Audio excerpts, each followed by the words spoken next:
सचोट, सुंदर और सरल, सुगम, जो हमें मार्ग दिखाने वाले जो द्वार है कि हमें किन किन रास्तों पर चलना है और किस मार्ग पर चलने से हमें मोक्ष का द्वार या मोक्ष हमारी हथेली में, मोक्ष हमारे दरवाजे में, मोक्ष हमारे आंगन में आ सकता है।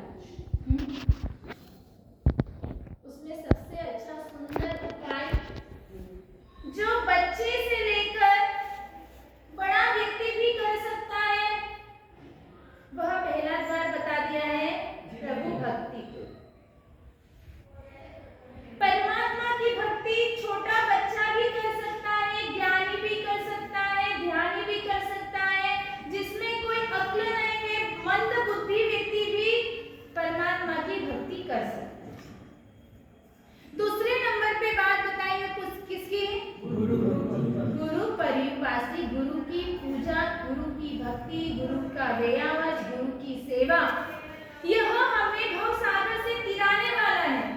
मैं जरूरी नहीं कि 21 बार बोले तो 21 बार आपको करना जरूरी है, जिसमें आपको इंटरेस्ट है।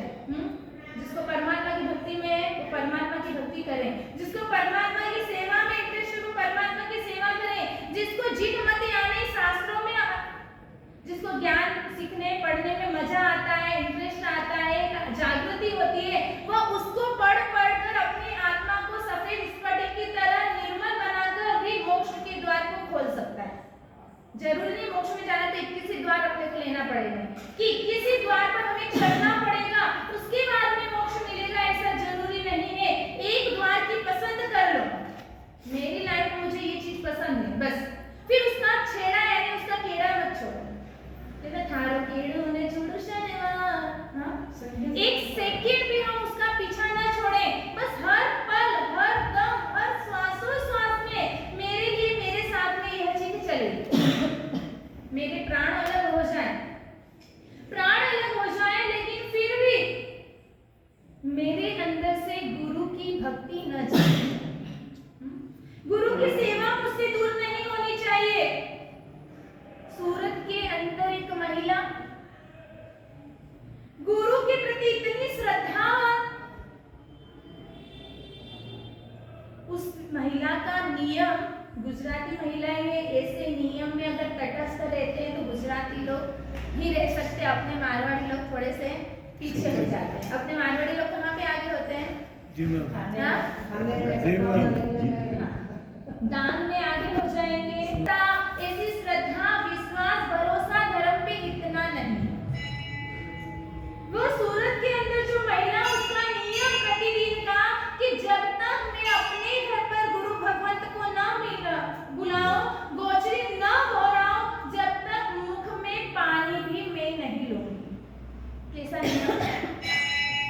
सूरत बड़ी सिटी है, गुरु भगवंत रहते ही रहते हैं, पर जरूरी नहीं कि उसी के घर पर आए हो जाना।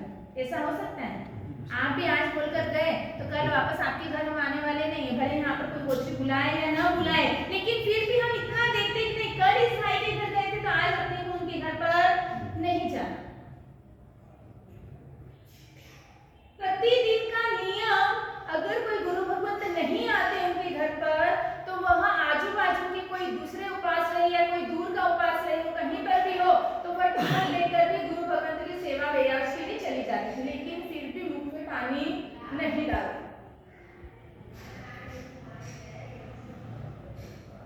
ऐसे कितने ही समय बीत गए, कितने ही वर्ष बीत गए, लेकिन वह नियम उस महिला का टूटा नहीं।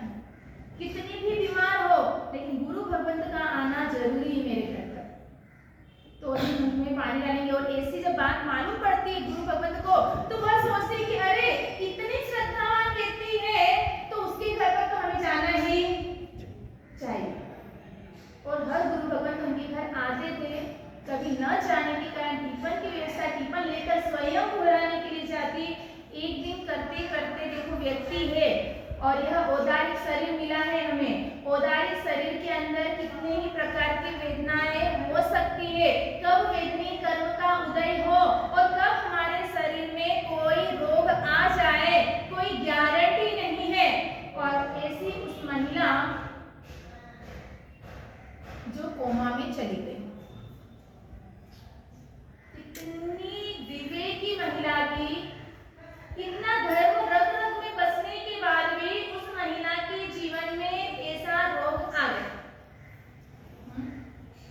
बोलते हैं मास्टर जी, कहते हैं धर्मी के घर पे ही धाड़ पड़ती है। हाँ, ये कहावत है।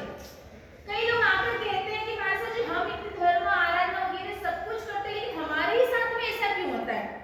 वो सामने वाला व्यक्ति कुछ नहीं करता, लेकिन उसके हर तरह से लीला लहर है।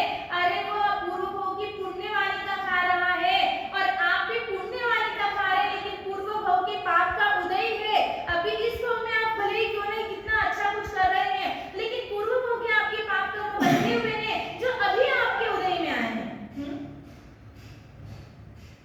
अगर पुण्य पाप को हम जानते हो, मानते हैं, तो पुण्य पाप की चतुर्भंगी बताइए क्या है कि पुण्यानुबंधी पुण्य, पुण्यानुबंधी पाप, पापानुबंधी पाप और पापानुबंधी पुण्य। ये चतुर्भंगी पुण्य और पाप की बताई है। जो व्यक्ति अभी भी सुखी है और आने वाले समय के लिए भी अच्छा कर रहा है, तो क्या हो गया? पुण्यानुबंधी पुण्य। आपके जीवन में ऐसी तकलीफ आ रही है तो यार सोच लेना कि हाँ मेरे पाप का उदय आया है, इस वजह से मेरे जीवन में ऐसी स्थिति आई। महिला कोमा में चली गई, हॉस्पिटल गई, हॉस्पिटल में कितने ही महीनों के बाद कुछ ठीक होकर आए, लेकिन जो सूझ बूझ होनी चाहिए इतनी सूझ बूझ उसके जीवन में नहीं थी। लेकिन जैसे ही उसे होश आया, परिवार वाले बोलते कि चलो अब तुम दवाई ले लो, दूध पी लो, जो भी करना हो, लेकिन सबसे पहले उसकी क्या चल रही है? उसकी चेतना कहाँ है? गुरु रग रग में बसे हुए। मेरे परमात्मा के मार्ग पर चलने वाले ऐसे मेरे गुरु भगवंत, अगर उनकी सेवा में नहीं करूंगी तो मेरा जीवन निष्फल है। जैसे ही परिवार वालों ने दवाई की बात कही, उन्होंने कहा कि गुरु भगवंत को बुलाओ, मैं बोला उसके बाद दवाई लूंगी। कुछ समय भी चला ऐसा है, परिवार वाले सोचने लगे ऐसी स्थिति में भी उनको बुलाना है ना, गुरु महाराज को बुलाना ही पड़ेगा, और बुलाने लगे। थोड़ा ठीक भी हो गया, साल 2 साल चले गए, वापस तकलीफ बढ़ गई। हॉस्पिटल में एडमिट किया। जो हॉस्पिटल था उससे 10 किलोमीटर दूर के सराउंडिंग एरिया में कोई भी गुरु भगवंत नहीं रहते थे। ऐसी हॉस्पिटल में वह एडमिट, और थोड़ी बहुत कितने दिनों से, महीने भर से बीमार, पूरी बेहोश तरीके से थी, लेकिन थोड़ा बहुत कहने का मतलब थोड़ी थोड़ी सूझ होने पर वहां हॉस्पिटल में वह कह रही है। बहू बेटों ने कहा कि अब डॉक्टर ने तो हाथ चला दिए, ऐसे बोले जितने दिन निकाले उतने दिन सही है। और हॉस्पिटल के अंदर भी वो बोल रही मैं दवाई तभी लूंगी जब गुरु भगवंत मेरे पास में आएंगे, मैं उन्हें बोलाऊंगी और फिर वह दवाई भी लूंगी। वो मानने के लिए माजिया तैयार नहीं महिला। अब बहू बेटे सब सोचने लगे अब क्या करना, कहां से गुरु भगवंत को लाना, इधर कहां आएंगे, कौन से गुरु भगवंत को लाया जाए? 10 किलोमीटर आना और 10 किलोमीटर जाना। हम अपने स्वार्थ के लिए गुरुदेव को, गुरु भगवंत को इतनी तकलीफ दे, ये चीज अच्छी नहीं है। अब वो सोचने लगे अगर हम नहीं लाए तो माजिया दवाई नहीं मिलेगी, दवाई न लेंगे तो ठीक नहीं होंगे। अब सब सोचने लगे अब क्या करना, और उसी वक्त बड़ी बहू के मन में विचार आए कि अपने घर पर डांडे, रोहे, पाते वगैरह सब कुछ है। देखिए इसीलिए कहते हैं श्रावक श्राविकाओं के घर पर साधु जीवन के दर्शन, ज्ञान, चारित्र के उपकरण होना चाहिए। प्रतिदिन सुबह उठकर आप सबसे पहले मोबाइल के दर्शन न करें, साधु जीवन के उपकरणों के दर्शन करें। अपन सबसे पहले किससे दर्शन करते हैं? मोबाइल पास में रहता है, सबसे पहले टाइम देखने के लिए मोबाइल। फिर बाय चांस उसमें कोई बेकार मैसेज आ गया तो पूरा दिन अपना बेकार, पूरा बेड, पूरा अच्छा दिन बेकार निकल जाता है। हाँ, फिर रसोड़ा। अब सोच रही है अपने घर पर सब चीजें हैं और वे क्या करना। बोले कि अपने यहाँ जो हॉस्पिटल में नर्स रहती, नर्स के कपड़े भी वाइट होते हैं। अब उस नर्स के, अब माजिया को बराबर सूझ तो है नहीं थी, उनको है कि गुरु भगवंत आए और गौर कर जाए, इतनी समझ नहीं है। तो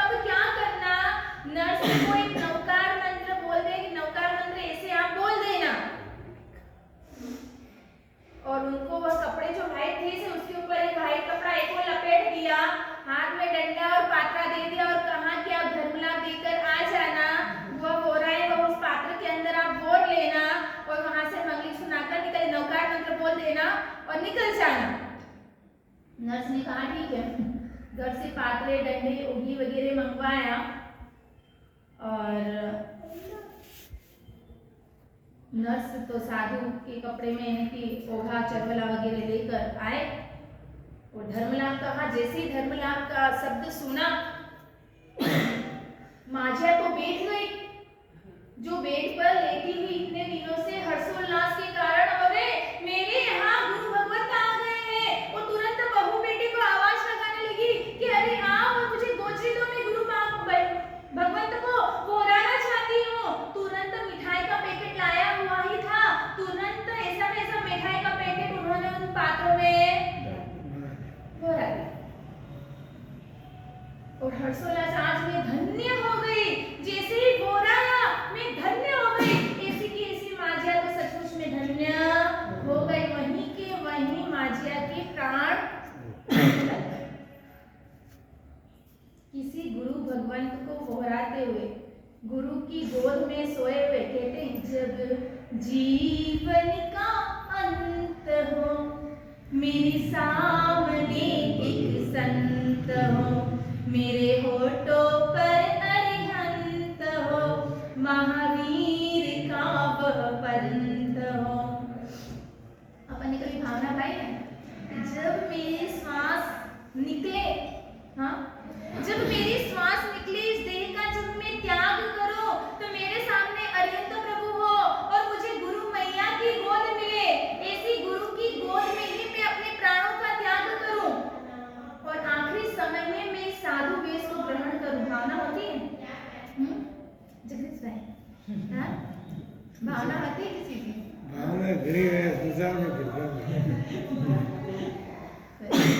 भावना होती है, पर अभी मैं ले नहीं सकता हूँ। जगदीश भाई की भावना है कि भावना होती है पर ले नहीं सकता हूँ, लेकिन किसी को दिला तो सकता हूँ। हाँ, सही है ना? चलेंगे क्या? और ये जगदीश भाई लेते हो तो नारंगी बहन की तरफ से कोई नारंगी बहन भी ये सोचे कि मुझे भी निकलना है।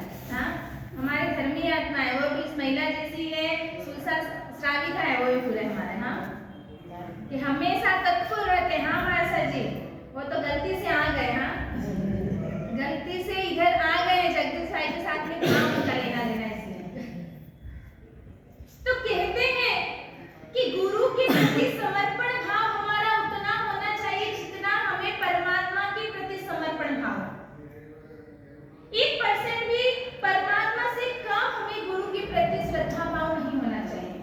जितनी जबरदस्त श्रद्धा गुरु के प्रति होगी तो याद रखना गुरु ही हमारे जीवन को तारने वाला है, उगारने वाला है, संगीत की प्राप्ति करवाने वाला है और ऐसे तीर्थंकर के पद को देने वाला है। गुरु को वंदन करने से कृष्ण महाराजा के कितने नरक टूट गए थे? 4। कृष्ण महाराजा के 4 नरक टूट गए केवल वंदन करने से। याद रखना, वंदन का इतना प्रभाव है, कभी भी आपको नीच गोत्र में नहीं भेज सकता है। अगर हमें हल्की जाति में नीच गोत्र में जन्म न लेना हो तो हमें झुकना सीख जाना है। इसीलिए नमस्कार महामंत्र में अरिहंत को के पहले नमो शब्द लिखा है कि अरे तू नम जा, वंदन कर ले, झुक जा। अगर तू झुकेगा तो कभी भी तुझे वैसी योनि में जाना नहीं पड़ेगा। और याद रखना, हमारे गुरु भगवंत हमारे आचार्य श्री कहते हैं कि जो झुकता नहीं है जीवन के अंदर उसे जिंदगी भर तक झुकना पड़ता है, यानी उसको त्रियंच की योनि ही मिलती है। त्रियंच जानवरों को देखना, प्राणियों को, उनकी गर्दन कहाँ होती है? गाय भैंस वगैरह किसी को भी देखो तो उनकी गर्दन नीचे ही रहती है। अगर हम इस भाव के अंदर झुकना न जाने, झुकना समझे नहीं, हम झुके नहीं, तो समझ लेना हमारी वहां की टिकट फिक्स डिपॉजिट है। हाँ, सही है ना? अरे छोटा है तो क्या हो गया, झुकने में कोई छोटा नहीं बनना चाहता है।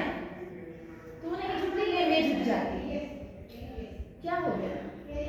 पर हमें तो बोलते हैं ना, लंकापति रावण को भी इतना अहंकार नहीं था जितना हमें है। हाँ, रावण भी एक समय झुकना चाहता था, अंत समय तो वह भी झुक गया था। वह भी सोचता था नहीं, अगर मेरे देह जाए तो ऐसे पुरुषोत्तम, ऐसे महान पुरुषों के हाथ से मेरा मरण होना चाहिए। उसके मन में ऐसा है, कोई ये ना कहे कि मैं किसी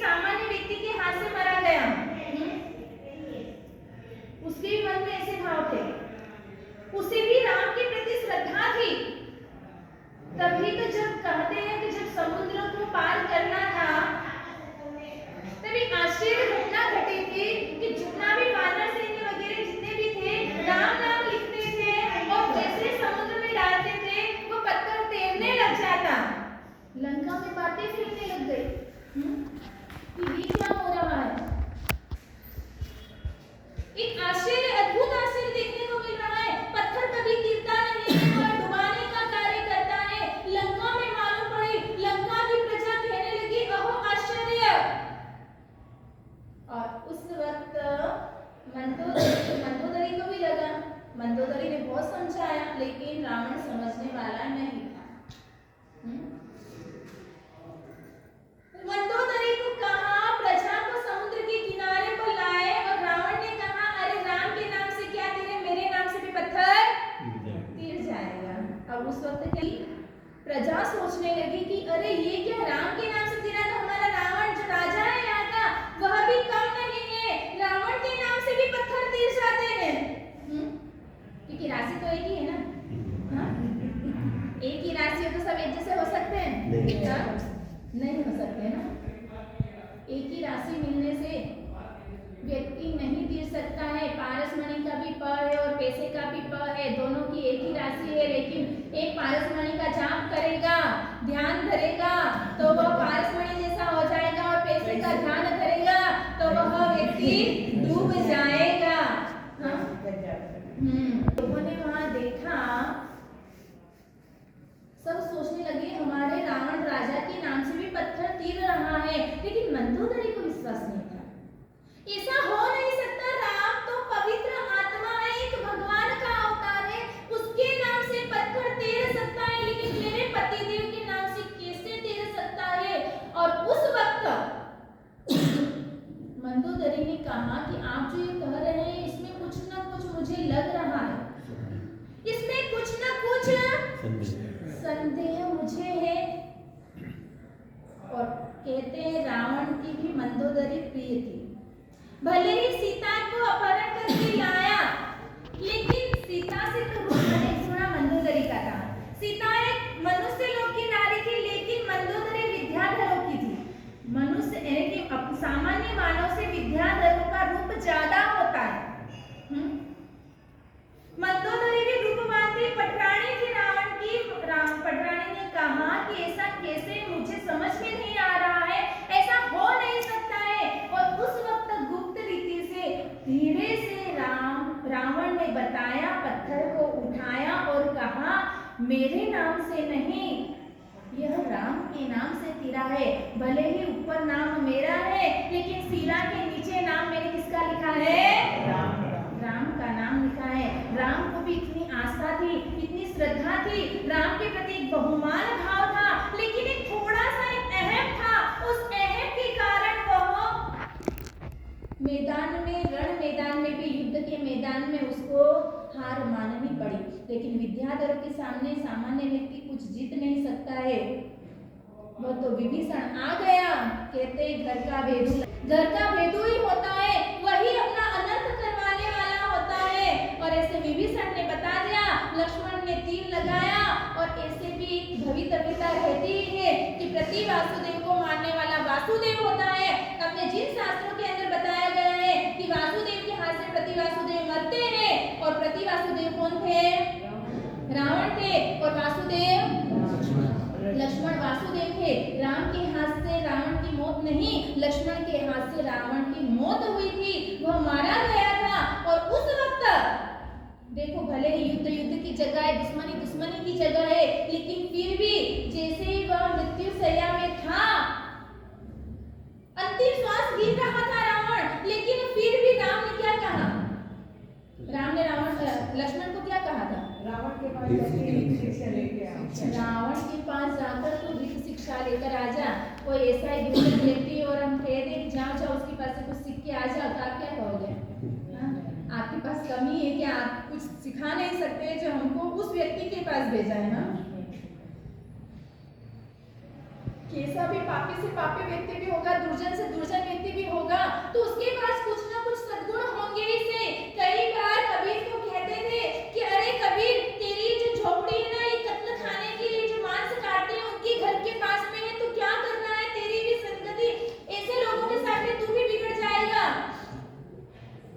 तब कबीर क्या कहते थे? कबीरा तेरी झोपड़ी गलकटियन के पास, जो करे सो भरे। क्या कहते थे? भले वो उसका कार्य कर रहा है, मुझे उससे क्या लेना देना, मेरी झोपड़ी किसी के भी पास हो, हाँ?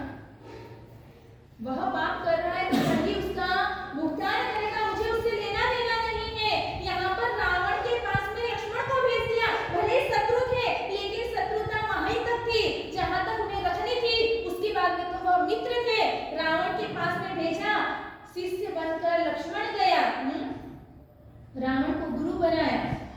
मुझे आपके पास में जो विद्या है वह आप मुझे दे दीजिए।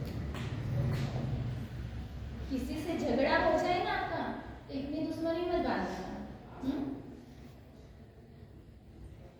दुश्मनी रखना हमारा काम नहीं है, दुश्मनी को मिटाना काम है अपना।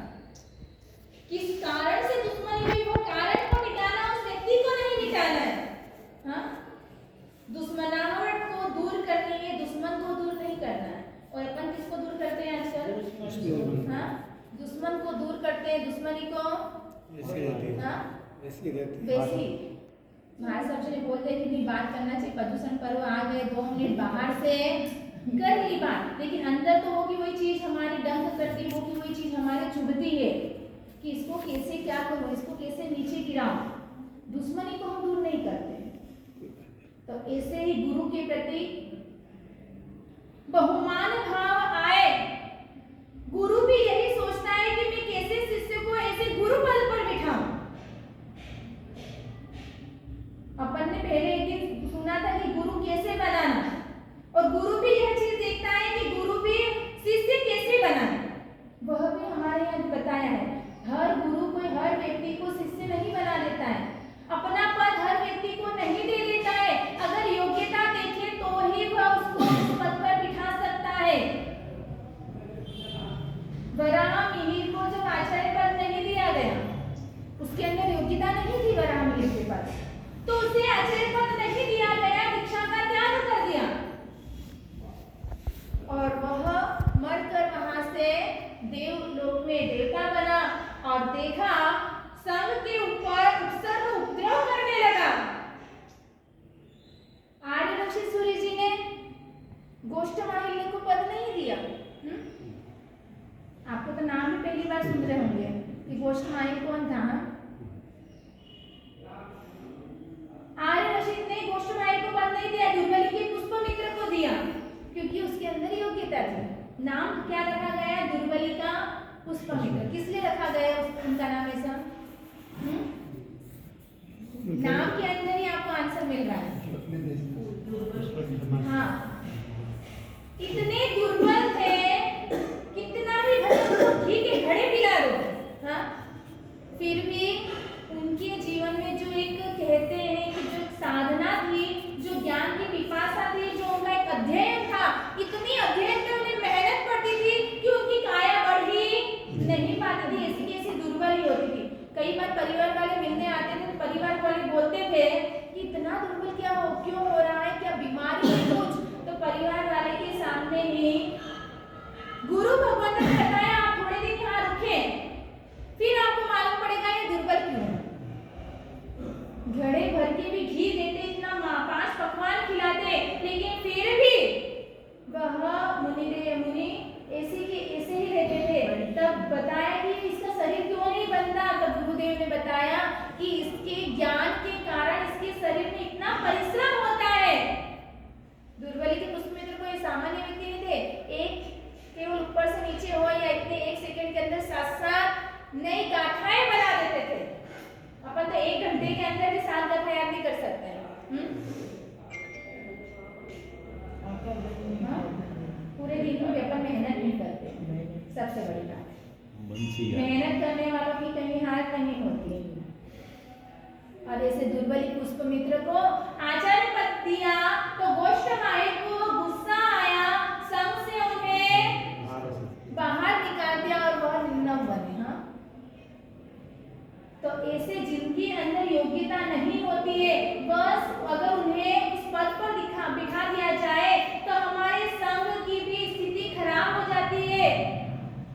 संघ की जो एक व्यवस्था रहती है वो बिगड़ जाती है। हमारे संघ का हमारा जिन शासन जिन मन हमारा नीचे आता जाता है, नीचे गिरता जाता है। बालचंद्र मुनि ने भी अजय पाल राजा के साथ में दोस्ती कर ली क्योंकि उसे भी क्या चाहिए था? आचार्य पद। और इसी पद की मारामारी आज तक चल रही है। हाँ, अपन सोचते हैं कि अभी नहीं पद की क्योंकि तो मारामारी ही है। सब यही सोचता है कि यह पद मुझे चाहिए, यह पद मुझे चाहिए। घर में देखो तो घर में वही, समाज में देखो तो समाज वालों को बस पद मिलना चाहिए, भले कौन सा भी पद हो। हाँ, भले किसी के उठाने पे अपने को आमंत्रित किया हो तो वहां पे भी अपन जाने के लिए तैयार हैं, लेकिन हमें कोई ना कोई पुरस्कार या हमें कोई पद मिलना चाहिए बस। और ऐसे ही